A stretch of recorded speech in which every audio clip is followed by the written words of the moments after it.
Գյումրիում արդեն մամուլ այսօր գրել է, որ քաղաքացիական պայմանագիրը անցել է ռեպրեսիաների, նաև տեխնացուներից մեկն էր ասել, որ ուժեղ լծակներ են գործադրում, որպեսզի ձեր տեխնացուի համար ձայներ հավաքեն, ցուցակներ նույնիսկ պահանջում ներկայացնել։ Ինչու է գնում այս քայլերին, արդյոք մտահոգությունը այդքան մեծ է, որ ձեր տեխնացուն չի անցնի։ Այնինչ հիշատակում եք, մամուլում տեղ գտած նյութերը իրականում իսկապես ծանոթ չեմ հասցրել ծանոթանալ, իրականում իմ մոտ չել արտացոլվում այս ինֆորմացիան, որը նշում եք, իսկապես, բայց ես մեկ անգամ խոսել եմ այս մասին, եթե ռեպրեսիաների մասին ենք խոսում կամ վախերի, կամ մտահոգությունների, վստահաբար քաղաքացիական պայմանագիր կուսակցությունը այս դեպքում չէր գնա այն ճանապարհով, որ ճանապարհով գնաց։ Իսկ ընտրեց վստահաբար չընտրեց ամենահեշտ ճանապարհը, ընտրեց Գյումրեցուն այդ մանդատը, նախնական տեխնացու տալու մանդատի հնարավորությունը տվեց Գյումրեցուն եւ ըստեյության Գյումրեցին որոշեց, թե ով պիտի ժամանակավորապես պաշտոնավարի այս ընթացքում։ Իսկ կարծում եմ մանկապարտեզներին, հիվանդանոցներում աշխատողներին որևէ ճնշում նրանց վրա չի գործադրվում։ Ես չունեմ նման տեղեկություն եւ վստահաբար կարող եմ ասել, հետին հայացք նետելով այն բոլոր ընտրական պրոցեսներին 18-ից հետո,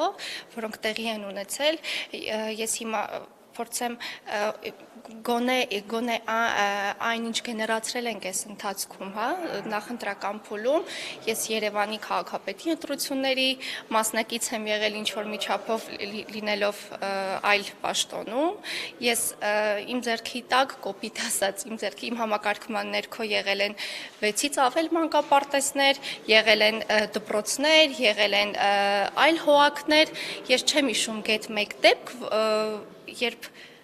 կկարողանայի կամ իմ մտքի ծայրով կանցկացնեի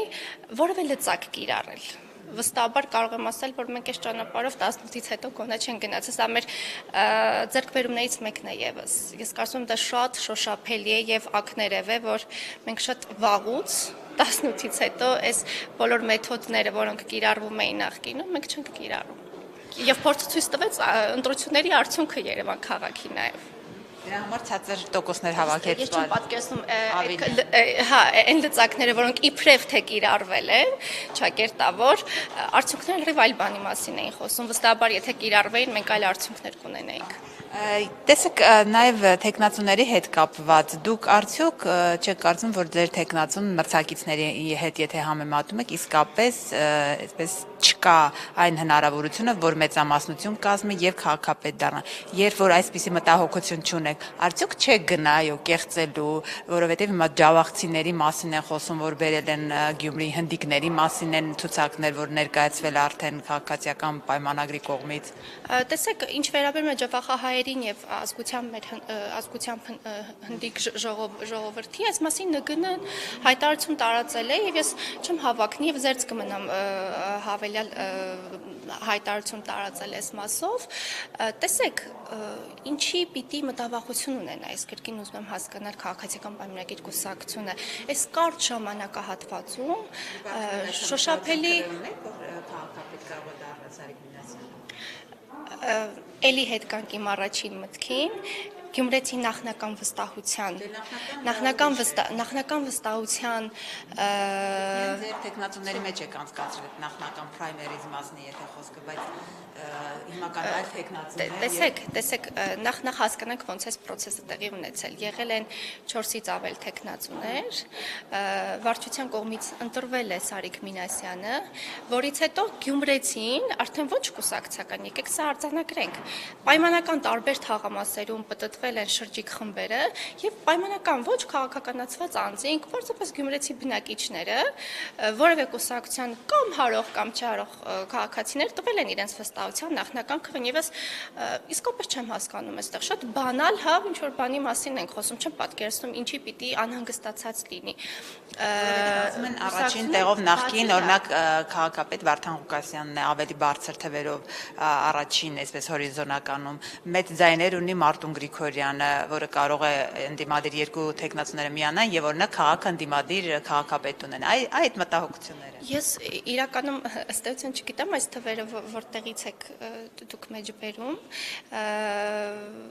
գուցե ձեր ներքին Հարցումներ են, գուցե հարցումներին եք հղում տալիս, տեսեք, ինչի է այս վստահությունը, ես իմ ներքին վստահության մասին եմ առաջին հերթին ուզում խոսել, մենք կարճ ժամանակահատվածում Գյումրի քաղաքում մեր պաշտոնակատարի գլխավորությամբ շոշափելի արդյունքներ ենք գեներացրել, երկու թաղամասերի լուսավորություն։ Թիվ 1 խնդիրը, որը նույն հարցումների համաձայն գյումրեցի մեր բնակիչներին մոտենում էին, հարցեր էին ուղղում, որն է ձեր թիվ 1 խնդիրը եւ զարմանալիորեն մեծ մասը շեշտում էին թափառող կենդանիների խնդիրը։ Մենք այսօր Երևան քաղաքի թափառող կենդանիներ խնամքի կենտրոն ՀՕԱԿ-ի հետ համատեղ աշխատանքների արդյունքում ունենք կլինիկա։ Սա արդյունք է թե ոչ, սա արդյոք վստահություն է։ Այդ բյուջեի փողերով եք այդ ամեն ինչ իրականացնում եւ ձեր PR-ի, ձեր տեխնացիայի PR-ի հաշվին։ Եթե անգամ ընտրություններ տեղի չունենային, դիցոք պատկերացնեինք, որ ամսի 30-ին ընտրություններ տեղի չունենալու, արդյոք դա տեղի ունենալու էր թե ոչ։ Իհարկե տեղի էր ունենալու։ Պաշտոնակատար ունենք, ըստ էության արդեն իսկ պաշտոնակատարն է, ով աշխատում է, նա դուրս է գալիս փողոցներ, շրջում է մարդկանց հետ, իր ամենօրյա աշխատանքով է զբաղված, ոչ թե նախընտրական խոստումի մեկնարկեր կամ որևէ